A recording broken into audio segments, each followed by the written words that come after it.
사도행전 강해가 다시 이어집니다. 3주간 이제 다른 주제로 설교를 함께 하다가 이제 사도행전 강해를 다시 시작하게 됐습니다. 사도행전 강해 설교를 하면서 어쩌면 그렇게 하나님께서 우리에게 때마다 적절한 말씀을 허락하시는지 모르겠습니다. 얼마나 감사한 일인지 모릅니다. 아마 본문을 일부러 정하면 힘든데 본문에 따라서 말씀을 나누는 거 보면 우리 삶과 또 우리 교회에 또 이 나라에 또 귀하게 맞는 그 본문의 말씀인 것 때문에 깜짝깜짝 놀라하기도 합니다. 사도행전 우리가 시작할 때 그 시작의 말씀이 오직 성령이 너에게 임하시면 너희가 권능을 받고 예루살렘과 온 유대와 사마리아와 땅끝까지 이르러 내 증인이 될 것이다 하는 이 약속의 말씀으로 시작을 했습니다. 그 약속의 말씀대로 놀랍게 그 약속이 이루어졌죠. 성령이 찾아오셨고 성령과 함께 살아가는 제자들의 삶은 이전의 삶과는 다른 삶을 살게 됐습니다. 성령께서 주시는 그 권능의 역사에 힘입어서 살아가게 됐어요. 가치관도 바뀌었고요, 말도 바뀌게 되고 삶 속에서 공동체도 바뀌게 됐습니다. 다른 사람을 생각하는 것도 다르게 됐고 모이는 모임도 달라지고 예배도 달라졌습니다. 놀라운 교회가 세워지는 역사가 이 초대교회의 역사 가운데 하나였습니다. 참 놀라운 부흥을 이루었습니다. 아마 교회가 역사상 이렇게 강력한 부흥의 역사가 있었을까 생각하면 참 손꼽아 보기 어려운 정도로 너무나 강력한 부흥의 역사가 일어났습니다. 3,000명, 5,000명 회개하고 돌아오는 은혜가 있었고요. 강력한 부흥의 역사가 일어났지요. 이것을 우리가 사도행전 시작하면서 계속 보아왔습니다. 그런데 이 부흥이 일어날 때마다 꼭 빠지지 않고 등장하는 인물이 있습니다. 그게 누구냐면 불편하지만 마귀입니다. 사단이에요. 그 사단이 부흥을 가로막고 교회가 교회되는 것을 가로막고 어떻게 하면 무너뜨릴까, 어떻게 하면 그것을 멈추게 할까 하여간에 수단과 방법을 가리지 않고 대드는 것 같아요. 초대교회도 마찬가지였습니다.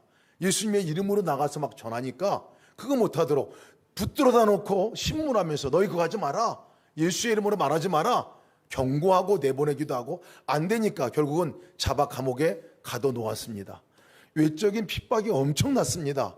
이후의 말씀도 계속된 핍박 가운데 일어나는 말씀 중에 하나입니다. 그런데 놀라운 것은 그렇게 외부적인 핍박을 한다 하더라도 교회가 한 번도 멈춰본 적이 없어요.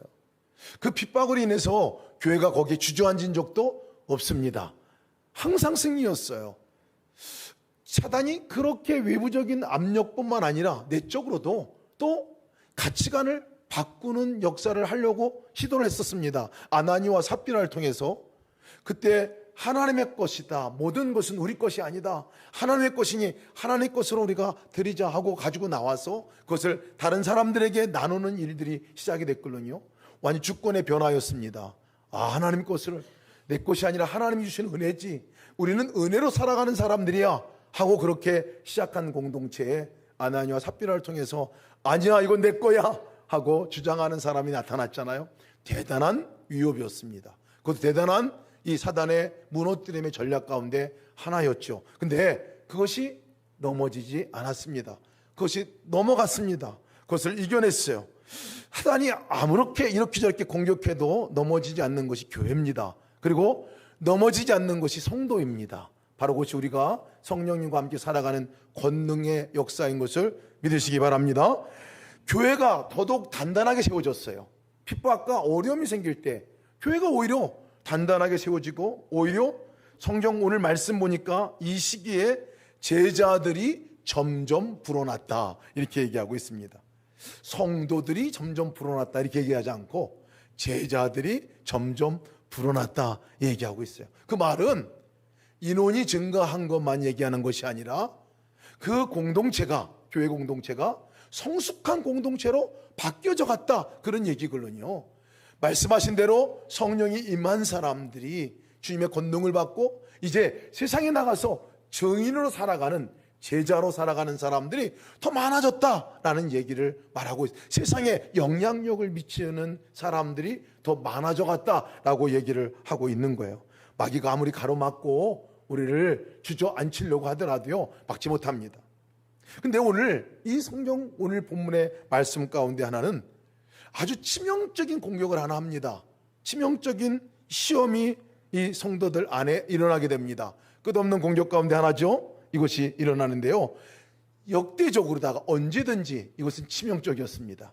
개인에게 있어서도 마찬가지였고 공동체에 있어서도 아주 마찬가지인 이 치명적인 사단의 무기가 있습니다. 그게 뭐였냐면 원망과 불평이 올라오게 하는 일이었습니다. 불평과 원망이 이 공동체 안에 스물스물 올라오고 결국 그것이 말이 되고 다른 사람을 향한 원망으로 바뀌어지는 일이 생기게 된 거예요. 얼마나 이것이 파괴력이 강한 놈인지 모릅니다. 우리는 그냥 불평하는 부분들이 거기서 멈춰질 거라 생각하는데 그렇지 않습니다. 이것이 굉장히 큰 사단의 무기 가운데 하나이죠. 공동체를 깨고, 가정 공동체를 깨고, 교회 공동체를 깨고, 내가 소속되어 있는 공동체를 깨고 내 마음도 지옥으로 바뀌어지게 만드는 요 놈이 뭐냐면 불평과 불만이라는 이 존재입니다. 오늘 성경에 보면 원망이 그 안에 있었다라고 얘기하고 있거든요. 원망, 교회 안에. 근데 사실은 다른 번역본 보면 다 불평이 그 안에 있었다라고 얘기했어요. 불평이 올라왔다고 얘기하고 있어요. 근데 왜 오늘 개정 성경에 보니까 여기는 원망이 교회 안에 있었다라고 얘기했나 보니까요, 사실 그 말이 그 말 같은데 조금 뉘앙스가 다릅니다. 두 말이 다 옳다고 생각합니다. 불평하는 것은 현상에 대해서 불만족스러운 것들이 불평하는 것들로 나오는 거죠. 그것이 불평이죠. 그런데 원망은 대상이 있습니다. 그 불평이 누군가에게로 화살을 가게 하는 거죠. 누군가를 대상으로 하고 불평이 나오는 것을 원망이라고 말을 합니다. 근데 이 원망과 불평이요, 이 이스라엘 역사도 보면요, 이스라엘 백성들이 애굽을 출애굽하고 나서 원망과 불평 때문에 그 1세대가 약속의 땅 가나안 땅에 들어가지 못했습니다. 다 광야에서 거기서 40일이면 가면 될 수 있는 거리를 이 원망과 불평 때문에 40년을 돌아서, 그리고 결국 1세대는 다 죽고 2세대가 이 가나안 땅에 들어가게 된 역사를 우리가 봅니다. 무서운 녀석입니다. 별거 아닌 것 같은데 이것이 굉장한 파급 효과와 파괴력이 있습니다. 출애굽기 17장 3절 말씀 보면 거기서 백성이 목이 말라 물을 찾으매 그들이 모세에 대하여 원망하여 이르되 당신이 어찌하여 우리를 애굽에서 인도하여 내어서 우리와 우리 자녀와 우리 가축이 목말라 죽게 하느냐. 구원해 준 사람, 이끌고 나온 이 모세를 향한 원망, 그리고 하나님을 향한 원망이 그들 안에 생겼습니다. 처음에는 애굽의 노예로 있다가 건져낸 것이 너무나 감사하고 고마웠는데 지나가다 보니까 먹을 것도 없고 물도 없는 상황 때문에 이것이 올라온 것이 불평이었습니다. 그것이 원망으로 바뀌어서 모세를 향하여 지적하고 하나님을 향하여 삿대질했던 사람들이 1세대들이었습니다. 이것이 얼마나 무서운 이 개인에 있어서도 공동체를 깨는 또 일인지도 모릅니다. 오늘 성경 말씀에 보니까 이것이 나오는 거예요. 그 배경은 이렇습니다. 그리스 말을 하는 유대인들이 교회 안에 있었어요. 교회 안에. 헬라파 유대인이라고 말합니다. 헬라 말을 쓰는 사람들, 유대인들이 교회 안에 있었어요. 또 그 가운데 히브리 말을 쓰는 유대인들이 있어요. 이 히브리파 유대인들이라고 말합니다. 이들 안에 원망과 불평이 생겨났어요. 사실 따지고 보면 히브리파 유대인들은 기존에 있던 사람들이라고 말할 수도 있어요. 헬라파 유대인들은 저 디아스포라, 다른 나라 살다가 이제 그 유대 땅으로 와서 다시 온 사람들을 말할 수 있습니다. 그런데 이런 분들이 함께 성령 충만함을 받고 함께 교회를 이루다가 문제가 생겼어요. 무슨 문제가 생겼냐면 구제하는 일을 많이 했었는데 많은 사람들을 구제하고 돕고 섬기는 일을 했는데 특히 과부를 돕는 일들을 너무 많이 했습니다. 교회가 엄청난 역사를 이루었죠. 초대교회 때. 그런데 헬라파 유대인들이 볼 때 히브리파 유대인들이 이것을 나눠주는 일을 주도적으로 하고 있는 거예요. 그 사람들이 누구냐면 제자들이 다 히브리파 유대인들이었습니다. 히브리 말을 쓰는 유대인들이었죠. 그리고 거기에 따른 많은 사람들이 뭐 음식을 나눠주고 구제하고 하는데, 가만히 보니까 히브리파 유대 과부들에게는 더 많이 나눠주고 헬라파 과부들, 자기들 측에 있는 과부들에게는 많이 안 나눠주는 것을 보고 마음에 이게 차별이다, 무시한다, 이런 마음들이 올라와서 결국 이것이 불평으로 올라오기 시작했습니다. 불평뿐만 아니라 이것이 사람을 향해서 너희들은 왜 그러냐, 우리 무시하는 거야, 이러면서 이제 그룹이 지어서 마음이 갈라지기 직전이었죠. 아마 갈라졌습니다. 이미 그런 상태에 있는 상황이었습니다. 헬라파 유대인들이 볼 때는요, 정말 그렇죠.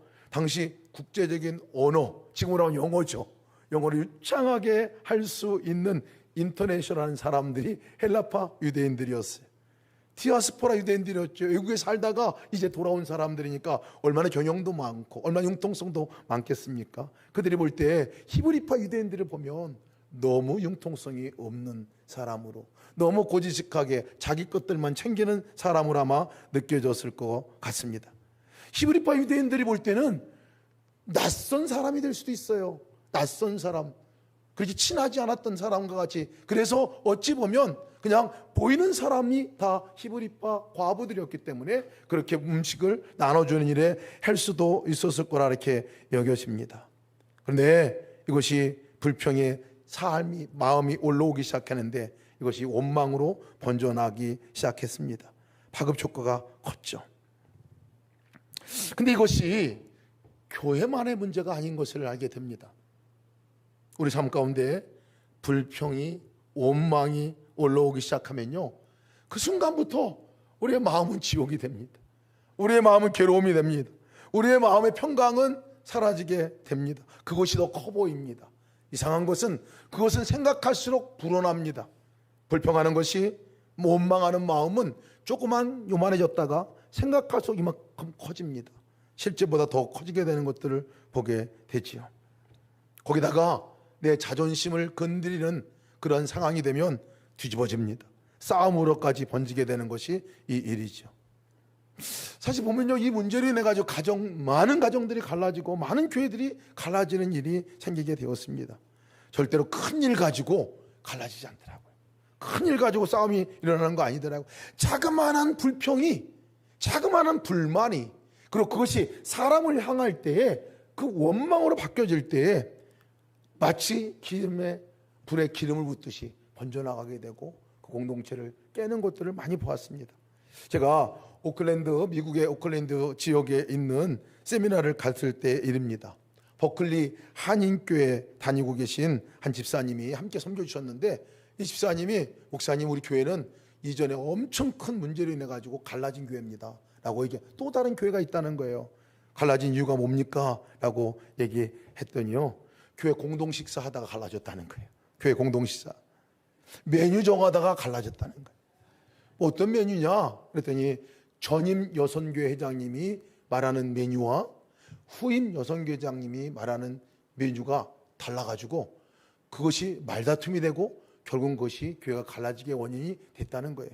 전임 여선교회 회장님은 성도들을 접대하고 대접할 때 아주 우러내는 국물, 멸치국물과 이런 국물을 잘 우러내가지고 해가지고 그거를 국물을 만들어야 된다, 이렇게 이제 아마 얘기를 하셨던 것 같아요. 근데 심여선교장님은 젊으신 분이라 언제 그거 다 해요. 다시 다 했죠. 다시마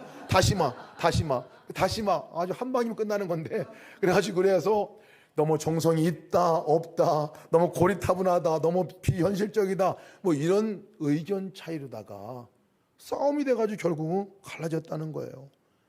사실 두 얘기 들으면 다 맞아요. 두 얘기 들으면 다 맞는데 그것이 본인들을 무시하는 말로 받아들이면 전쟁이 되는 거예요. 싸움이 되더라고요. 그것이 사람을 향한 원망이 되고 불평이 되죠. 그래서 어떻게 신세대들은 정성이 없다, 이렇게 어른들은 너무 고리타분하다, 이런 형식의 마음들로, 그래서 그런 또 사람들끼리 모아가지고 함께 쑥덕쑥덕 하기도 합니다. 얼마나 이것이 무서운 일인지 모릅니다. 결국은 교회가 갈라지게 되었다는 거예요. 다른 것으로 인정하지 않고 다른 것을 틀린 것으로 받아들이는 순간에 불평이 올라오고 나중에 원망이 되어버리게 됩니다. 위험하죠. 굉장히 큰 위험입니다. 이 초대교회도 오늘 꼭 그런 상황에 직면한 거예요. 그런 문제 앞에 지금 놓여져 있는 것이에요. 그것이 그렇게 큰 문제 같지는 않아 보입니다. 근데 초대교회 이것이 엄청난 큰 문제가 됐습니다. 초대교회 보면 가장 완벽한 공동체 같이 보입니다. 성령이 충만해가지고 그들의 그 삶이 바뀌어지고 말이 바뀌어지고 성령의 역사 가운데 각종 기적의 역사가 일어나고 떡을 떼고 사랑의 공동체가 되었던 이 공동체였는데요, 이것이 하나 들어오면서 큰 어려운 문제가 된 거예요. 그런데 참 놀라운 것은 그래도 교회는 무너지지 않습니다. 그래도 교회가 무너지지 않아요. 오늘 성경 보니까 7절 말씀 보니까요, 그것이 있은 다음에 어떤 일이 일어나느냐면요, 7절 말씀에 하나님의 말씀이 점점 왕성하여 예루살렘에 있는 제자의 수가 더 심히 많아지고 허다한 제사장의 무리도 이 도에 복종하니라 라고 말씀하고 있어요. 이 일이, 원망과 불평이 있는 일이 안에 일어나고 다툼이 일어나는 그 가운데 그것이 그 다음에 해결된 다음에 어떤 일이 일어나느냐를 얘기하는 거예요. 하나님 말씀이 점점 왕성해지고 제자의 수가 더 많아졌더라 라고 얘기하고 있어요. 그것도 제자의 수가 더 많아진 이것도 놀라운 일인데, 그들을 핍박하고 가둬두었던 반대했던 제사장들도 예수 믿는 사람들이 많아지게 되었더라 라고 얘기를 하는 거예요. 도대체 무슨 일이 일어났길래, 이것을 어떻게 이들이 해결했길래 그렇게 놀라운 오히려 전화위복이 되어서 교회가 더 왕성해지고 부흥하는 역사로 그렇게 바뀌어졌냐 하는 것이죠. 오늘 우리가 그것을 함께 살펴보고자 합니다. 그 말씀을 함께 우리가 보고자 합니다. 원망과 불평을 잠재우는 것, 그 분쟁을 잠재우는 그 요소는 도대체 뭔가 하는 것들을 분명하게 성경이 말씀하고 있어요. 첫 번째 말씀하고 있는 것이, 이 문제에 직면했을 때 거기에 내가 잘못했어요 하고 말하는 사람이 나타났다는 거예요. 문제가 있을 때 불평이 있고 원망이 있고 막 자기 상대를 행해서 막 얘기할 때 그것에 대해서 맞아요, 내가 잘못한 거예요, 그건 내 잘못이에요 하고 말하는 사람들이 나타났다는 거예요. 2절 보니까 그래서 12 사도가 제자들을 모두 불러놓고 말하였다. 우리가 하나님의 말씀을 전하는 일은 제쳐놓고서 음식 베푸는 일에 힘쓰는 것이 좋지 못합니다. 사도들이 바로 그 사람들이었어요. 막 그런 일이 있을 때 히브리파 유대인과 헬라파 유대인들이 서로가 갈등이 있고 불평이 있고 마음에 원망이 있을 때 너희들 왜 그러냐 라고 얘기하지 않았어요. 그때 사도들이 일어나서 내가 잘못한 겁니다, 우리가 잘못한 것입니다 라고 그렇게 얘기를 하고 있습니다. 너희들 그렇게 말하지 마라, 그런 거 아니었어, 해명하지도 않았어요. 논쟁하지도 않았습니다. 내가 얼마나 열심히 했는데 이 음식 나눠주는 일이 얼마나 어려운데 그 많은 사람들에게 나눠주려고 하니까 그것이 히브리파 사람들인지 헬라파 사람인지 우리가 어떻게 구분해, 그냥 오는 사람들 나눠준 거지 그거를 차별하려고 한 거 아니야, 이렇게 변명하지도 않았어요. 제자들이 말하는 것은 이거 내가 잘못입니다, 우리 잘못입니다. 진짜 해야 할 일을 잊고 일에만 몰두한 것이 잘못된 일입니다. 우리가 다 독점하려고 한 거, 그런 거 내가 스스로 우리가 다 하려고 했던 거, 그거 잘못한 일입니다. 정말 기도와 말씀에 전무해야 될 내가 그것 아니고 그냥 이 일하는 것에 그냥 몰두해서 왔던 거 잘못한 겁니다. 일 중심으로 나갔던 거 잘못한 겁니다. 저희 책임입니다, 저희들이 잘못한 것입니다라고 얘기를 하고 있는 것이 지금 사도들의 얘기입니다. 베드로가 그 이야기를 하고 있는 거예요. 그러면서 일을 더 잘할 수 있는 사람들이 필요합니다. 그 사람들을 우리가 세워줍시다. 여러분들이 그 일을 위해서 뽑아주십시오. 그런 사람들을 뽑아주십시오. 신망 있고 성령 충만한 사람, 지혜 충만한 사람을 뽑아서 일을 맡겨주십시오 라고 그렇게 맡겨드립니다. 여러분, 이 말씀 가운데 참 놀라운 일입니다. 미안하다고 얘기하는 것이 쉽지 않습니다. 근데 놀라운 것은 원망과 불평은 언제든지 미안하다고, 진심 어린 미안하다고 얘기하는 그 앞에는 원망과 불평이 사라지게 된다는 거예요. 강력한 무기입니다. 어찌 보면 하나님께서 그 사단의 강력한 무기인 불평과 원망에 관한 공격 가운데서 그것을 이겨낼 수 있는 우리에게 무기를 줬는데, 그 무기가 미안합니다, 내가 잘못했습니다 라고 말하는 것이라는 거예요. 근데 이걸 안 합니다. 정말 안 하더라고요. 이혼한 부부 상담하다 보면요, 꼭 그들이 하는 얘기가 있어요. 속 터져 죽겠다는 거예요. 막 미칠 정도로 속 터져 죽겠다는 거예요. 왜냐하면요, 남편이 아내가 남편에게 그럽니다. 저 사람이 나한테 미안하다는 말 한마디만 하면 나 이혼 안 합니다. 그것만 한마디 했으면 안 합니다. 남편도 똑같아요. 아내가 저 사람이 나한테 미안하다는 말 한마디만 했으면 안 그랬을 거예요. 근데 그 순간까지도 미안하다는 말 안 합니다. 미안하다고 말하는 이 말이요, 우리 안에 서로를 향한 원망과 불평, 이것에 대해서 완전히 잠재우는 하나님 우리에게 주신 무기인 것을 믿으시기 바랍니다. 이 문제가 너 때문에 생긴 거야 라고가 아니라 내 탓이야, 그건 내 탓이야, 내 탓이야.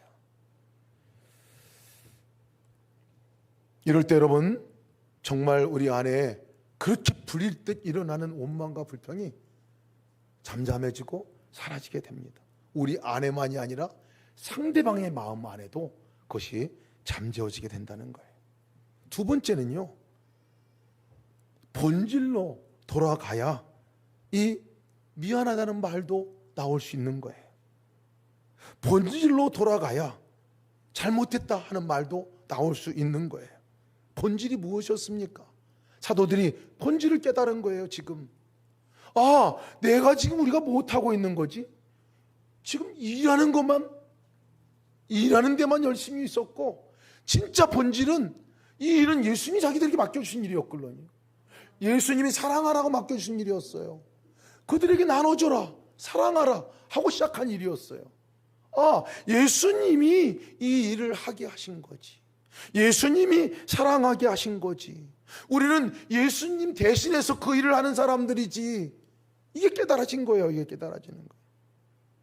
이 일이 우선이 아니라 예수님이 그들을 사랑해서 그들에게 음식을 나눠주고 그들에게 필요를 나눠주라 하는 것, 이것이 본질인 것에 대해서 다시 깨닫게 됐다는 거예요. 예수님이 이렇구나, 예수님이 여기 안 계셨구나 하는 것이 깨닫다는 거예요. 이 제자들이 깨달은 거예요. 처음에는 주님께 맡겨진 그 일이 나중에는 일이 주인이 되고 그 일이 전부가 되고 일을 성취하는 것이 목적이 되어버렸다는 거예요. 원래는 그것이 아니었는데, 원래는 사랑을 맡겨주시고 사랑하는 것이었는데, 그래서 제자들이 이것을 깨닫고 나서 두 가지 결단을 합니다. 두 가지 결정을 해요. 첫 번째 결정은 뭐냐면, 우리가 이제 깨달았습니다. 우리가 이 본질로 돌아가겠습니다. 기도하는 일과 말씀 전하는 일에 우리가 전심으로 그것만 하겠습니다. 그 일을 하겠습니다. 기도가 빠졌었어요. 말씀 전하는 일이 빠졌었습니다. 그 기도가 필요한 건데 기도가 빠졌어요. 그래서 우리가 기도하겠습니다 하고 사도가 그렇게 얘기를 한 거예요. 여러분, 기도가 놀라운 역사인 거 아시지요? 우리 안에 원망과 불평이 막 올라오다가도요, 기도하면 이상하게 원망과 불평이 줄어듭니다. 그렇게 막 그냥 우리를 죽일 것 같이 그렇게 마음이 힘들었던 것도 주님 앞에 나와 기도하면 이상하게 그 분노도 줄어듭니다. 화도 줄어듭니다. 불평할 거리도 줄어듭니다. 그렇겠지, 그런 거지, 내가 잘못했지, 이렇게 고백하게 나오는 것은요, 어디로부터 오는 것이냐면 우리 본능으로부터는 안 나옵니다.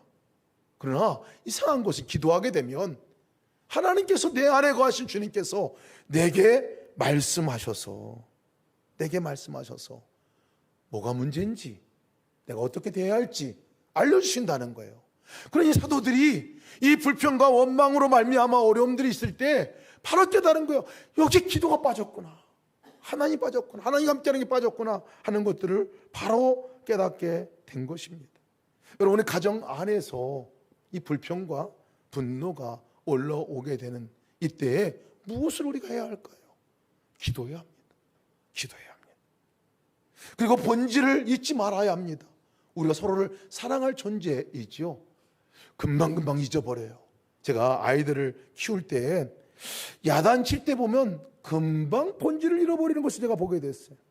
처음에는 아이의 잘못 때문에 야단을 칩니다. 너 이거 잘못한 거지? 너 이거 이렇게 하면 안 돼? 그것에 대해서 반응이 신통치 않으면 그 다음 단계로 들어갑니다. 또 그 야단을 칠 때 그것에 대해서 이 잘못을 인정하지 않으면 그 다음에는 죄의 항목이 바뀌어지게 돼요. 너 그거 잘못한 거 몰라? 깨닫지 못해? 알아보고. 그리고 또 자세가 별로 신통치 않으면 회초리를 듭니다. 회초리를 들어요. 나중에는 이게 처음에는 이것 때문에 야단치려고 그랬는데 나중에는 얘가 받아들이지 않는 것 때문에 야단치고 자세가 안 좋은 것 때문에 야단치고 그러다가 결국은 뚜껑이 열려서 돌아가 버리고 하는 걸 보게 돼요. 엄청 화내고 나중에 그러다 보면 내가 그것 때문에 얘를 이렇게 화낼 일이 있나? 이렇게 야단칠 일이 있었나? 본질이 잊어버려지는 것이 너무 많아요. 본질이 너무 잊어버리는 것이 많아요. 그때 처음 시작할 때 주님 어떻게 야단칠까요? 한 번만 물어봤어도 다를 것 같아요. 한 번만 물어봐서 다를 것 같아요. 제가 지난 주간에 또 한 2주 정도 됐죠. 2, 3주 정도 그 기간에 교회 안에서 일어나는 일을 보고 참 은혜를 많이 받았어요. 참 감사했어요. 아, 우리 교회가 참 너무나 귀한 교회구나. 감사한 마음이 들었습니다. 그래서 뭐냐면 우리도 식사에 관한 문제였습니다. 식사에 관한 아내가 우리 김선혜 사모가 식사를 주도적으로 이렇게 매주마다 식사를 준비하고 지금까지 해왔었는데 건강 이슈로 인해 가지고 이제 몇 주간 휴식을 해야 하는 상황이 됐어요. 그때 우리 성도님들이, 집사님들, 권사님들이 이제 사모님 하지 마시고 우리가 하겠다고 막 이렇게 하셔가지고 뭐 이제 수능봉도 짜고 막 하신다고 뭐 그렇게 하시더라고요. 근데 보니까 어떤 일이든지 다 생각이 달라요. 방법이 다 달라요. 방법이 달라요. 그런데 얘기하다가 방법이 다른 그런 것들이 생겼을 때 성도들이 하는 태도가 전 너무 감동이 됐어요. 왜냐하면 각자의 자리에 기도로 나가더라고요. 하죠. 각자의 자리로 서로 다른 방법이지만 각자가 그걸 가지고 기도하고, 그래서 지난주 토요일 날 저 뒤에서 모여가지고 기도한 후에 모여가지고 얘기들을 하시더라고요. 너무 제가 감동이 됐어요. 다 다를 텐데, 방법이 다를 텐데, 생각도 다를 텐데, 봉사는 그렇습니다. 그렇잖아요. 다 방법이 다를 텐데, 근데 모여가지고 기도하고 각자 깊이 기도하고 모여서 저 뒤에서 몇몇 분들이 모여가지고 이렇게 은들을 하시더라고요. 근데 그 모습이 참 제가 일주일 동안 내내 기도한 거를 제가 알고 있거든요. 각자가 기도하고 한 것들을 알고. 그때 기도하면서 모여서 함께 나누는 그 나눔이 아주 일사천리로다가 아주 어떻게 할 건가. 초대교회는 7 집사님을 뽑았는데 거기서 12분을 세우셔가지고 내가 우리 식사를 그러면 한 사람씩 돌아가면서 책임 맡아서 하면 좋겠다. 그렇게 얘기들을 하시고, 이것이 메뉴가 이게 너무나 이 양이 많고 막 메뉴가 다양하면 잘 못 만드니까 메뉴와 간소화 한 가지 누구든지 와가지고 그냥 옆에 서 있으면 음식이 나오는 거, 이 정도로다가 만들자 해가지고 이렇게 하셨어요. 보니까 정말 그러신 것 같아요. 그래서 한 분씩 책임자를 세우시고, 그리고 거기에 이제 자원해서 함께 오실 분들이 같이 거기에서 칼만 들고 있거나 아니면 옆에 나르기만 하면 되는 정도 수준의 봉사자가 있으면 음식이 나오는, 아예 매뉴얼까지 다 만드셨더라고요. 제가 그래서 감동이 됐어요. 여러분 아마 보시게 되면 여기 거기 예수동행교회에 함께해서 즐거운 식사 함즐식이라고 아예 만들었어요. 그래가지고 여기에 주마다 책임자 양승경 사모님 이번 주, 다음 주 권기명 권사님 이렇게 만들어가지고, 그래서 이제 아마 나가시게 되면 여러분들이 한 장씩 받으실 거예요. 그거는 가서 여러분들 옆에 서 있기만 해도 음식이 나오니까 여러분 가서 이렇게 사인업 하시라고 아예 그 팀에서 만드셨어요. 그리고 설거지도 주일마다 설거지할 때 힘들다, 허리가 아프다, 뭐 이런 얘기를 집사님이 들으시고 가가지고 수전을 2개 바꿔버렸어요. 아예 수전을 2개 놓고 이렇게 해가지고 바꾸시고, 남자들이 설거지합시다 이렇게 요청을 하셨는데 제가 요청 대신합니다. 남자들 팔 걷어붙이고 오늘부터 설거지 한번 같이 했으면 좋겠습니다. 수전이 잘 돼 있어요. 근데 이제 이 과정에서 제가 참 은혜를 받은 게 뭐냐면, 정말 각자가 그렇게 기도하면서 그냥 이렇게 합시다 라고 얘기하지 않고 각자 기도하고 모여가지고 그 이야기를 나누는데, 그 얘기를 보면서 제가 이 본문에 꼭 오늘 우리 본문의 말씀이 생각이 나는, 이게 우리 교회가 초대교회구나. 이 초대교회, 이 역사가 있는 교회구나. 앞으로 제가 기대가 됩니다. 그래서 우리 교회는 점점 더 말씀이 흥황해지고 제자들이 더 많아지고 제사장까지 돌아오는 역사가 있는 놀라운 교회가 되겠구나 하는 생각이 들었습니다. 여러분, 기도할 때 주시는 마음 가지고 하면 놀라운 은혜가 있습니다. 놀라운 은혜가 있어요. 세 번째, 여러분, 제자들이 한 일이 있습니다. 그것은 상대방의 입장을 존중해 준 일입니다. 상대방 입장을 존중해 준 일이에요. 그래서 원망과 불평이 사라지게 되는 것은요, 상대방 입장을 존중해 주고 상대방 입장을 생각해 줄 때 그렇다는 거예요. 결정을 했는데요, 7집사를 뽑았어요. 놀랍습니다. 제가 깜짝 놀랐어요. 왜냐하면 7집사, 그 당시 교인들이 굉장히 많았거든요. 엄청 큰 교회잖아요. 3,000명, 5,000명이 회개하고 돌아왔으면 도대체 그 가운데서 7명 뽑기가 쉬웠겠어요. 그런데 그들이 그걸 뽑을 때 뽑혀진 사람 이름 보니까 이 이름이 의아한 거예요. 거기 뽑혀진 사람의 이름 가운데 다 이름이 헬라파 유대인들이에요. 헬라파 유대인들. 스데반, 빌립, 브로고로, 니가노르, 디몬, 바메나, 또 니골라라는 7명을 뽑았는데 히브리파 유대인이 한 명도 없어요. 그리고 거기에 헬라파 유대인이 6명이고 한 명은 그것도 이방인이에요. 이방인이었어요. 참 놀랍다 생각이 들었습니다. 이런 결정을 하는 건 참 놀랍다. 이것은 서로를 위한 배려가 있지 않고서는 되지 않는 일이에요. 같이 그 당시에 주도권을 장악이라고 하면 죄송하지만 주도권을 갖고 이렇게 일했던 사람들이 히브리파 유대인들 아닙니까? 제자를 비롯해서. 근데 그분들이 헬라파 유대인들의 입장을 이해한 것 같아요. 헬라파 유대인들의 입장은 그렇게 했겠구나. 와가지고 이렇게 교회에 와서 자기들이 외부 사람들과 같이 외지에서 와서 적응하기 어려운 그런 모습들도 있었을 것이고 낯설었을 것이고, 그리고 이렇게 히브리파 유대인들이 토박이로서 거기 있는 사람들과 이렇게 좀 어려움이 있었을 텐데 소외감도 있었겠구나. 구제하는 데 있어서 과부들이 헬라파 유대인들이 과부들이 배제된 것을 보고 마음이 그렇게 했겠구나. 충분히 그렇게 했겠구나. 그래서 그 입장을 충분히 반영한 것 같아요. 충분히 반영한 것 같아요. 그래서 헬라파 유대인들을 다 집사로 뽑았어요.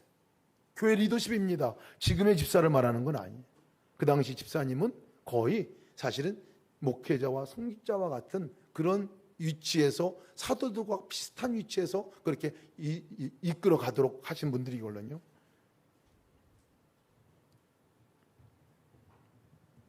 상대를 배려하고 섬기는 일이 얼마나 놀라운 일인지 모릅니다. 그것이 원망과 불평을 잠재웁니다. 제가 이 말씀을 보면서 어떤 말씀이 생각나냐면요, 세례 요한이 생각이 났어요. 세례 요한이 했던 말씀, 요한복음 3장 30절에 세례 요한이 그 메시아가 아닐까 생각할 정도로 아주 훌륭한 사람이었죠. 주목받는 사람이 세례 요한이었습니다. 근데 그 세례 요한이 어느 날 촌뜨기 같은 한 분이 자기 앞에 와 세례 받게 되는 장면, 그것을 보면서 이 세례 요한이 고백한 고백이 뭐냐면요, 그는 흥하여야겠고 나는 쇠하여야 하리라 라고 말했습니다. 그는 나보다 더 커져야 하겠고 나는 그보다 더 못해질 것이다 라고 얘기했습니다. 똑같은 말씀이 사도 바울이 얘기했던 말씀이죠. 나는 죽고 예수 그리스도가 사시는 삶. 우리가 사람과의 관계 가운데 있어서 어떤 불평과 원망의 문제에 직면했을 때 그때 우리가 나갈 방법이 뭐냐 하는 거예요. 다른 사람을 존중하고 높여주고 세워주는 일이 바로 그것을 잠재우고 종식시키는 일인 것을 믿으시기 바랍니다. 이것을 순회 선교단에서는요 아예 표어로 만들었더라고. 뭐라고 그랬는지 알아요? 나 잡아먹고 너 살아라. 나 잡아먹고 너 살아라. 참 어려운 일이에요. 힘든 일입니다. 그것은 다른 사람을 존중하지 않으면 우리 안에 불평과 원망이 사실은 끊어지지 않는다는 말과 동일한 말입니다. 자, 이 세 가지가 이 교회가 교회 안에 일어났던 일입니다. 미안합니다라고 고백하고, 그리고 본질의 사랑을 다시 찾게 되고, 그리고 기도의 자리로 돌아가게 되고, 그리고 상대방을 자기보다 더 낮게 여겨서 존중하게 되는 이 일이, 여러분 이 일은 근데 우리가 할 수 있는 일이 아닙니다.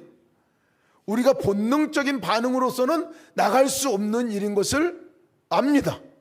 안 되는 일이에요. 그러니까 원망과 불평이 나오면 다 다툼과 나중에는 끝나는 것이 싸움으로 끝나버리고 말게 되는 겁니다. 근데 우리가 기억해야 될 말씀이 있잖아요. 성령이 너에게 임하시면 너희가 권능을 받고, 이 권능이 어떤 권능인지 아십니까? 성령이 우리 안에 임했을 때 나타나는 권능이 바로 제자들이 지금 행동하고 있는 이것이 그 권능입니다. 미안하다고 말할 수 있는 것은 성령이 우리 안에 오셔서 그분에게 맡겨드릴 때 나오는 권능의 말인 것을 믿으시기 바랍니다. 본질로 돌아갈 수 있는 것은요, 이 일이 목표가 아니라 본질을 다시 회복할 수 있는 그 시선을 갖게 되는 것은 성령이 내 안에 오셔서 하시는 권능입니다. 늘 일과 삶 가운데서 뭘 해야 인정받고 뭐를 해야 받아들일 거라 생각하는 이것에 따라 살아가는 우리의 본능인데, 성령은 그게 아니야. 나와 함께하는 거, 나와 함께하는 것이 본질이야. 그것이 사랑이야. 네가 사랑할 수 있는 힘이야. 이걸 깨닫게 해주신다는 거예요. 이거를 알 수 있고 볼 수 있는 사람이 권능을 받은 사람이라는 것을 믿으시기 바랍니다. 어떻게 다른 사람이 나보다 높아질 수 있습니까? 어떻게 다른 사람이 나보다 낮게 우리가 여길 수 있겠습니까? 죽었다 깨어나 잘 안 되는 일입니다. 그런데 성령 안에서 권능을 받게 되면, 그렇지, 저 사람이 더 존귀한 사람이야. 상대방의 입장을 이해하게 됩니다. 밑에 서서 저 사람은 어떨까 이해하게 되고, 상대방의 입장에서 바라보게 되고, 그러면 이해가 됩니다. 아, 그렇겠구나. 그럴 때 존중이 됩니다. 성령이 내 안에 오셔서 그분과 함께 할 때 받게 되는 권능입니다. 이 권능을 누리시는 여러분 되시기를 주님의 이름으로 축복합니다.